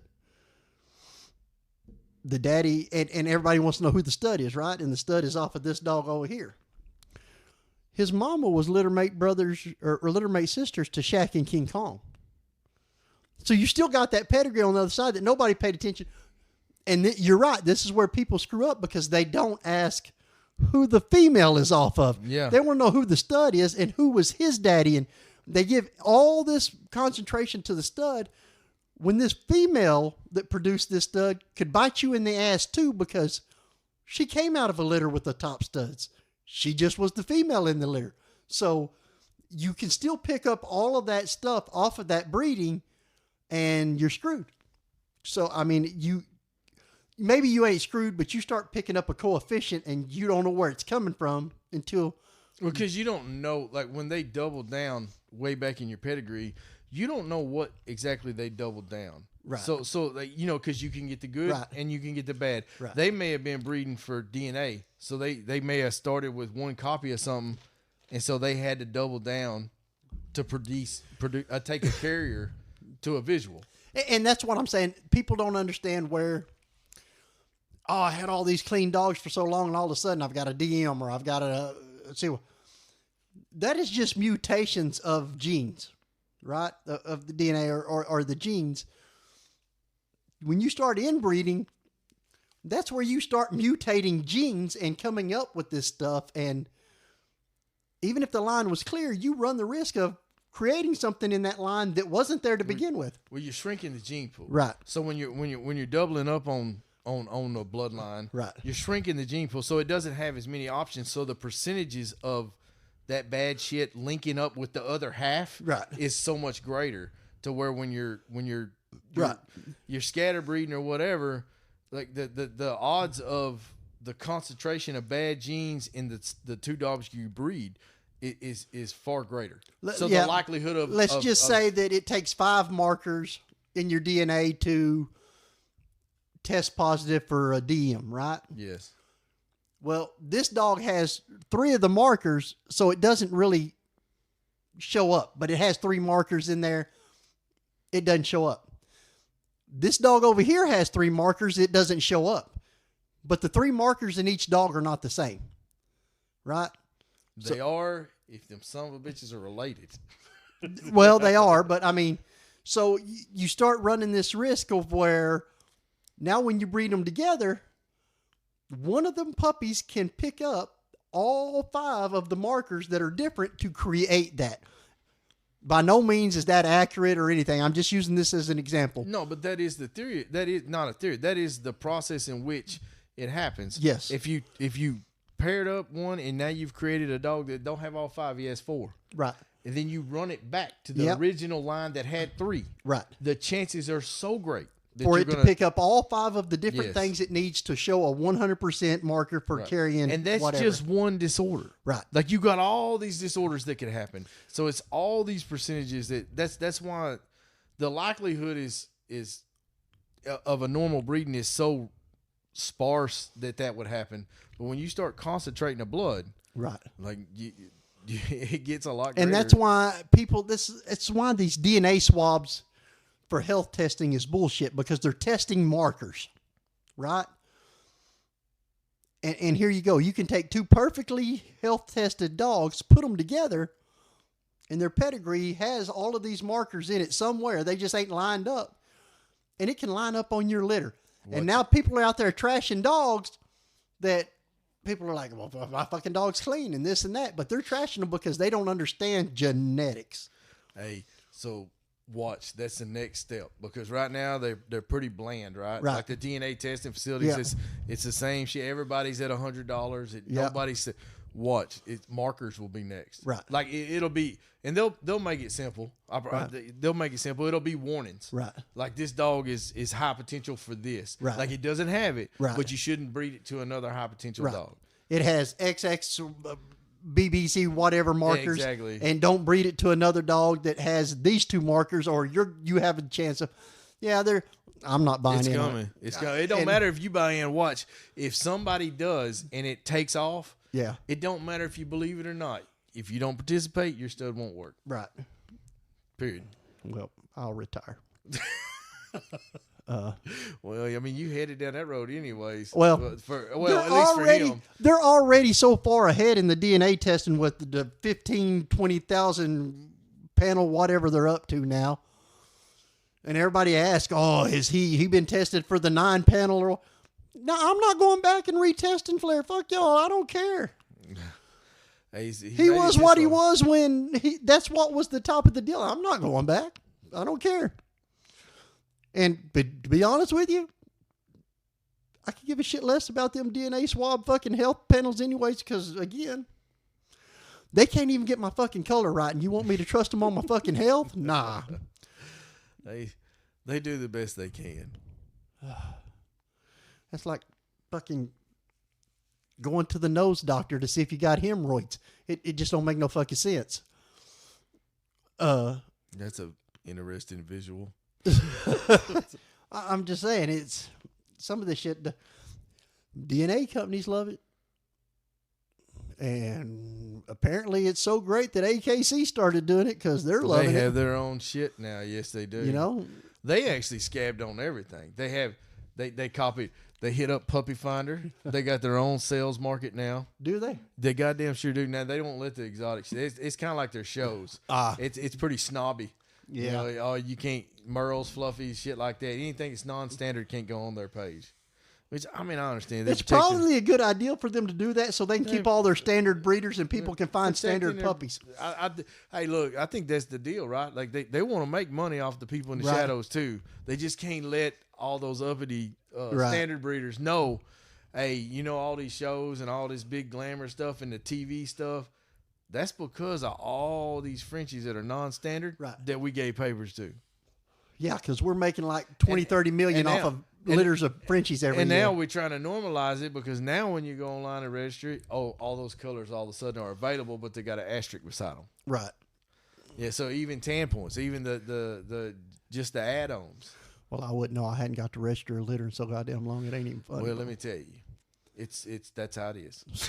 But it is. I don't know. I mean, we went way off from where we started, but there's only so much you can say about that situation. It's, with Israel, like, it seems pretty cut and dry to me. Like I said, if he wants to come talk to us and clear the air, because there's a lot of misunderstandings online, I'm more than welcome to field that call. But he's going to have to. He's going to have to explain his timeline, because it's got more holes than OJ's. You understand what I'm telling you? Like, I'm going to need a demonstration is what I need.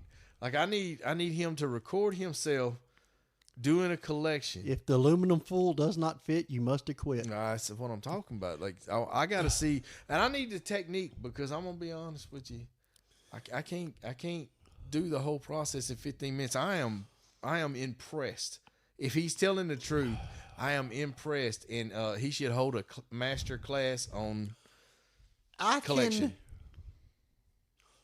if there's two people here, Brienne's doing, she's warming up my extender and getting everything else prepped, and then I'm pulling Flair. You know, Flair don't need to be around a female to pull, and he ain't got no problem just coming in, and he's ready at any moment, but it takes me a good 5 minutes to even finish his collection or longer. You know what I'm saying? Well, you got to hold him for 1 to 2. Right. That's what I'm saying. By the time you get down there, get him going, get him shooting, you're going to be there 5-10 minutes. I don't care. Well, that's what. And then to stand up and get it packaged, get it taped up, get the dog put up, get shit loaded in the car. You got 30 minutes tied up in this. Well, and that's what I'm saying. Like, cause okay, so I gotta, I'm extra. And a lot of that come from in the beginning. I recognized and accepted that I didn't know what the hell I was doing. Right. So I didn't want to screw up. So, I bought a semen warmer, and I know it's probably an extra step. It's not necessary, but I put the extender in there if I'm going to use, even because there for a while I was trying the 3-day extender to see if it helped, up. It's bullshit. Right. But it didn't seem to make a difference in litter size at all. But I would put the extender in there while I'm doing the collection. And then when I got the collection went in there because I controlled the temperature. Right. And I wanted both of them to be exactly the same before I combined them. Right. That by itself takes 10 minutes. Yeah, and that's what I'm saying. If your extender's been in the refrigerator, and some of these, and I'm going to go out on a limb, by the way he shipped that, he's probably using that cheap-ass Kenny skim milk that just been frozen in the freezer for 12 years, and that shit don't work 90% of the damn time after it's been frozen. Now you got to thaw that shit out. Well, that shit has there's extra steps of that, right? Like there was a reason I run from that in the beginning because it's not RTU ready to use. No, you got to do to prep it, right? Mix it and yeah. Flair semen will not live in it. It died. Trust me, we went through. But here was the thing: when we started with Flair, I would pull him, put him in an extender, package it like it was getting shipped out, right? Wait 24 hours, pull it out, warm it up, and see what the semen looked like. Hey, I did the same thing whenever I screwed up that first one, or thought I screwed up that first one, when the lady convinced me that it was no good, even though James Choppin said it was fine, and a couple other breeders that I knew said it was fine, and I knew she was going to rebreed, and I bought three or four different extenders, and that's how I ended up on the Hope. It was because that looked the best to me. And I mean, we went to, this was before Hook come out a little later, but we started with the Canaplus LT, the 10-day one. Yep. That was the one that Flair's really showed up great in. Then does it look better if it was spun down and extended, or was it better just the way it was and extended? Found out my swimmers looked a hell of a lot better if you just extended them when they got pulled and let the vets or whoever spin them down. I tried to spin it down, but I didn't have my big centrifuge. Right. I had the mini one. Oh my God! It kills them. So, and that's the other thing. You got to be very, very careful when you're spinning that down. So, it was just better for us to. I used less extender when I spun it down, but I lost more semen out of it. So then I started, when we would ship them out, it'd get to a vet and we'd get a report back. That's the best semen that we got in. Blah blah blah. We've ever. So I knew we was on the right track.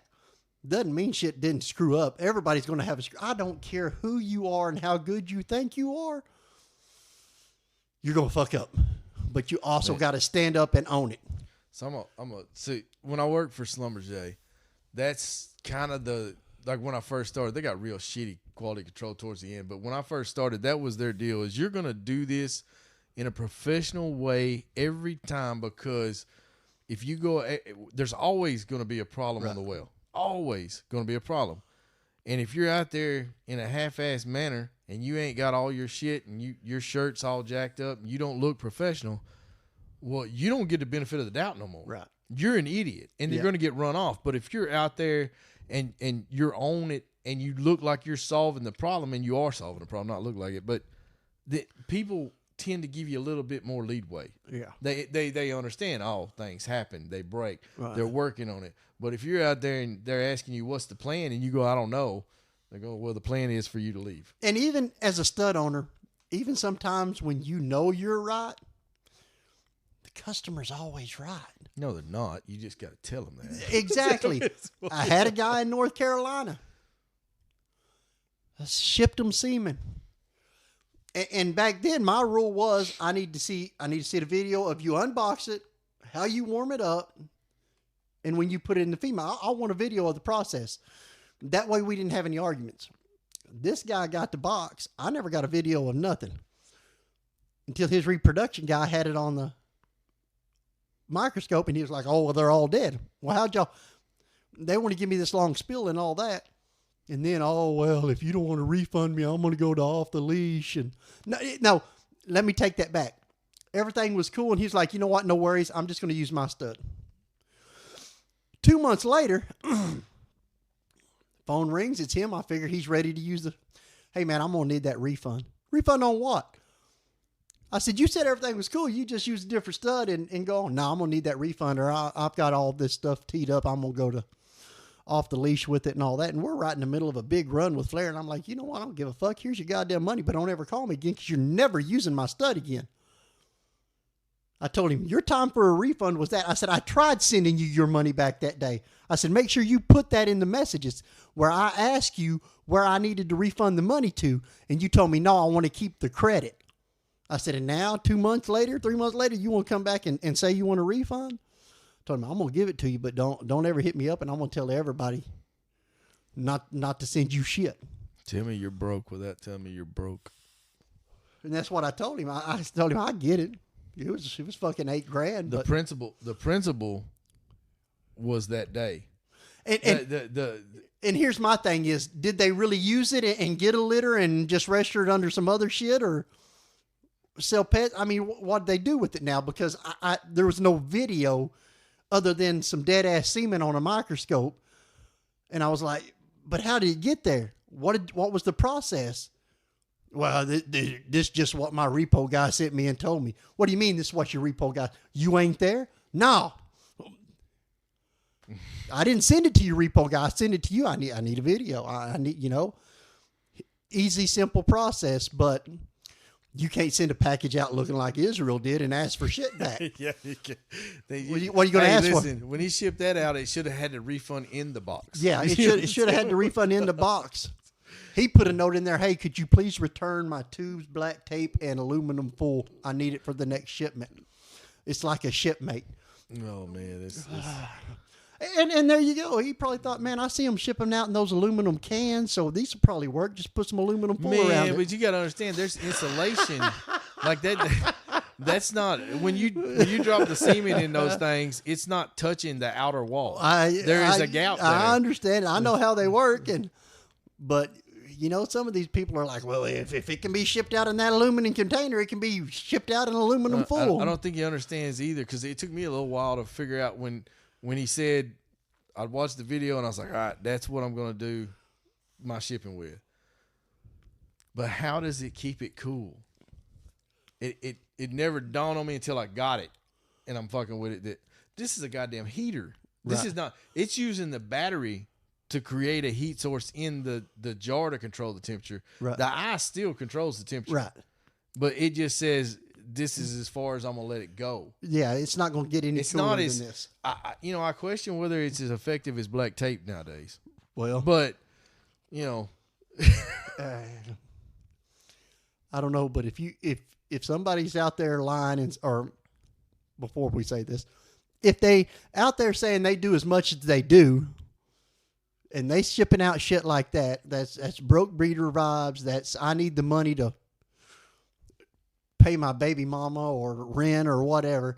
The rest of their social media is lies. It's bullshit. Don't believe it. This motherfucker was too quick to wrap some shit in some black tape and aluminum foil and ship it out.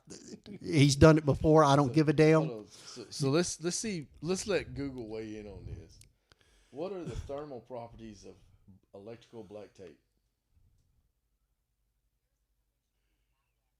It says I don't think it. Oxygen index. She took it a little too far. No. You know what? I'm gonna look it up myself. Yeah. Like I may not be able to get there here now because I don't know exactly how to tell her to go find that, but for sure, I want to know because I want to know if that feels like a wives' tale to me. Like I don't think he manifested that out of nowhere. I think that I think that like that's probably been, oh, if you don't have this will work in a pinch kind of shit.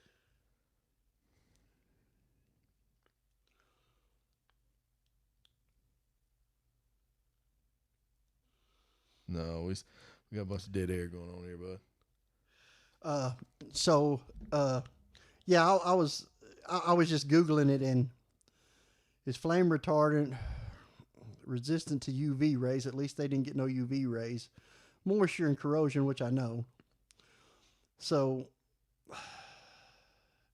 with some specialized types, maybe he had the specialized type that functioned from 18 degrees Celsius. What's that in Fahrenheit? Wait. So I'm going to come to his rescue here. It says that it's mainly used to, insulate electricity and wires, but it's also been known as thermal insulation or insulating tape with widespread uses in both professions and domestic environments. But it's not. It depends on which one you get. I mean, no, we can't do all that. Like I just Google it says. Well, I mean that's what Google says, but and that's what I'm reading. It says. I'm saying no matter whether he has the right tape or not, I could see. Like I thought it was flawed thinking completely. I'm not. Don't act like I'm not his lawyer, but I'm just saying I'm gonna give the man a benefit of the doubt. If I Googled that, I would listen. If I Googled that and it said it had thermal properties to it, I would use it not knowing that I have to buy the 3M and not the Walmart brand. Well, here's the thing. If you're a stud owner and you're Googling whether or not black tape has the thermal capacity to keep your semen alive, you already are a dumbass and don't need to be sending out semen. Nobody's arguing that. I'm just saying it's what the man did. Does it have a scientific foundation? He probably Googled it after he done it. Credit to him. to try to cover his ass. They should have put that shit in his little video. And he goes, look, right here. This is thermal. Like, it works. I think we're trailing off. Yeah, I do too. But yeah, I think that's a good place to end this one because I don't care. The last statement. If you're a stud owner and black tape is your go-to for your shipping method, please sell all your dogs and your kids. Get a divorce. Check yourself into some stupid-ass mental hospital or something because that's some crazy-ass shit. Don't ship semen that way. It's a bad look. The bare minimum, like it's not professional. And I don't care who you are. If you have a question about shipping semen, just get in my inbox. I don't care. I'll tell you exactly how to ship your semen. It ain't a secret. It ain't like it's some fucking magical code that if I tell you, all of a sudden everybody's going to lose that power. There's the man, what's that guy in Florida? I think his name is Mike Brown. I know his last name's Brown, but the bulldog breeder. That's his YouTube channel. Right. He's got a whole video on how to set it up. Now it's a little different than that. Chopping's got a whole video on how to set it up. He's got multiple videos because his videos go back like 10 years. Yeah. And then Breeder Hacks guy, he's got it. Like the information is out there that you really don't need. And these guys are successful. Right. These guys, like it's proven.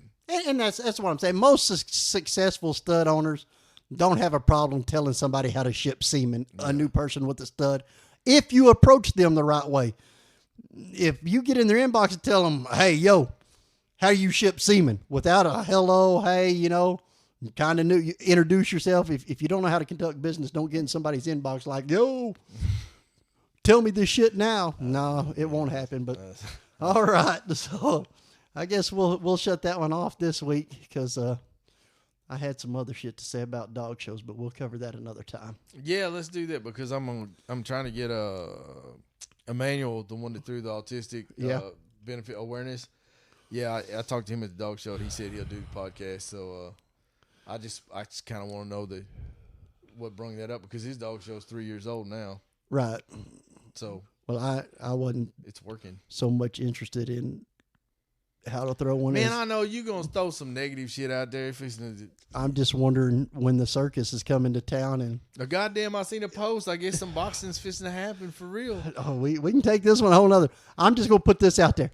I'm tired of the dog shows turning into a fucking circus with a sideshow of you get to show some dogs over here with a fucking $3 fucking 3D printed fucking trophy, and here's all this other bullshit that nobody needed or wanted at a dog show.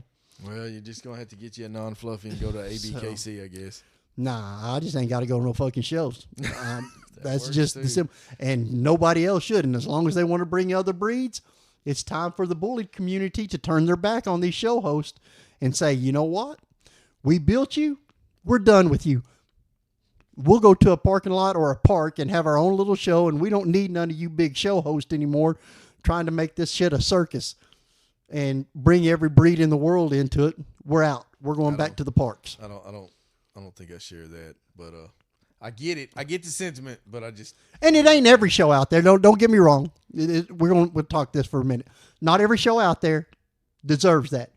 But these big major shows that are going on, that there's a fucking concert or a fucking boxing ring or some weird ass shit popping up that ain't got shit to do with dogs in the world.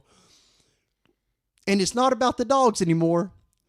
And all of a sudden, well, we might need some extra people. So let's bring in all these breeds. And they can only bring in 5 other breeds. And then they got a judge that ain't never even seen that fucking breed giving them the best in show.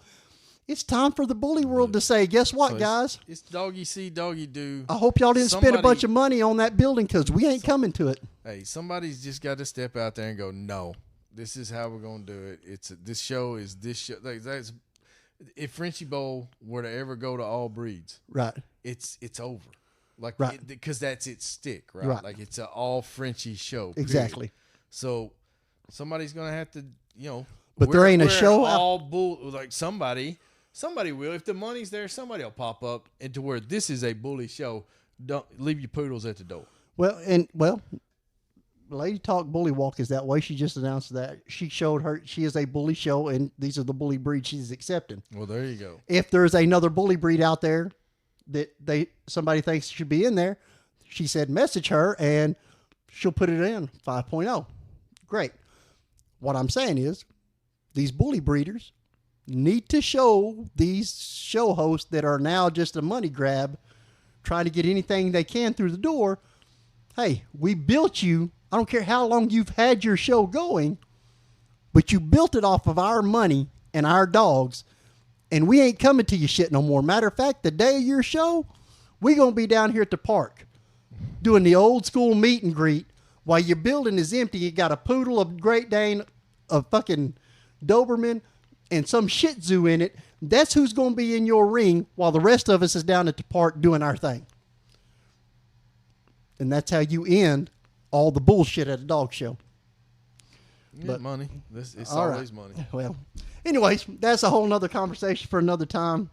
I'm sure that'll piss some people off, but I don't care. But it's just an opinion. It's my opinion. It might be a shitty one, but no, I get the sentiment of it, and I bet you're not alone. But I mean, for me, but that's the only way to stop it, right? That's how generational change happens too, though. Like, because I didn't come up showing or nothing like that when it was just bullies. You know what I'm saying? Like, I just started messing with shows last year. Right. So this all breed stuff is not a new or a change or something like that for me, right? So like, I don't have the disdain and the passion. I don't own per se a bully. I mean, I own Frenchies, exotic Frenchies. But any show you go to, the majority of the people in that building, other than like a Frenchie Bowl, an all designated one breed dog show, is bully breeders. From XLs, standards, exotics, micros, whatever classes they got. That is the majority of the dogs in that building and always have been. They are the backbone of all of these shows to fund them. They were a bully show first. Yes. And Frenchie yeah. started coming on harder as we got into the exotics, and we can't show them in AKC. So here comes the Frenchies, right? But still, even in the end, there's always more bully classes than there is Frenchie classes.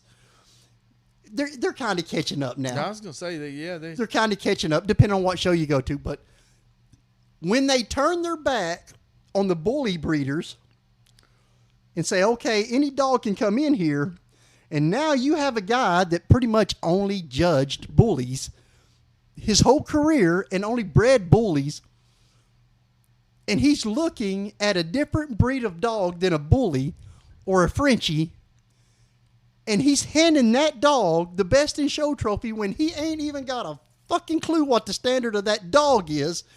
They just shit on every bully breeder that has made them who they are. I just think it is.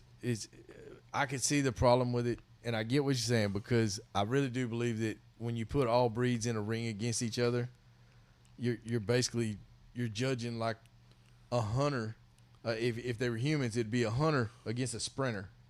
Like, they're not built for the same thing. So how do you? Those are apples and oranges.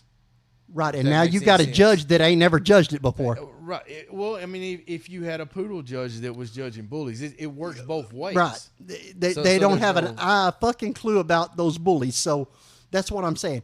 There's not a judge, and I don't care. I'm gonna hear, oh, I've been over here, I've done this, I went to a class. No, fucking, I can Google a class. I can watch the fucking Westminster Dog Show, but that don't make me a qualified judge on that fucking breed. Right. You ain't bred it. You ain't owned it. Your sister ain't owned it. Your grandma didn't own it. Your cousin's twice removed friend Earl didn't own one.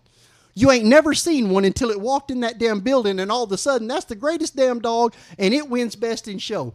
In the whole meantime, you just shit on a whole group of people that have built this bully empire, including the Frenchies. I think that lady we need to stop, because that lady needs to send you like a big thank you, because you keep this poodle in the fucking. I'm not even talking about the poodle. Well, you know what? It's implied.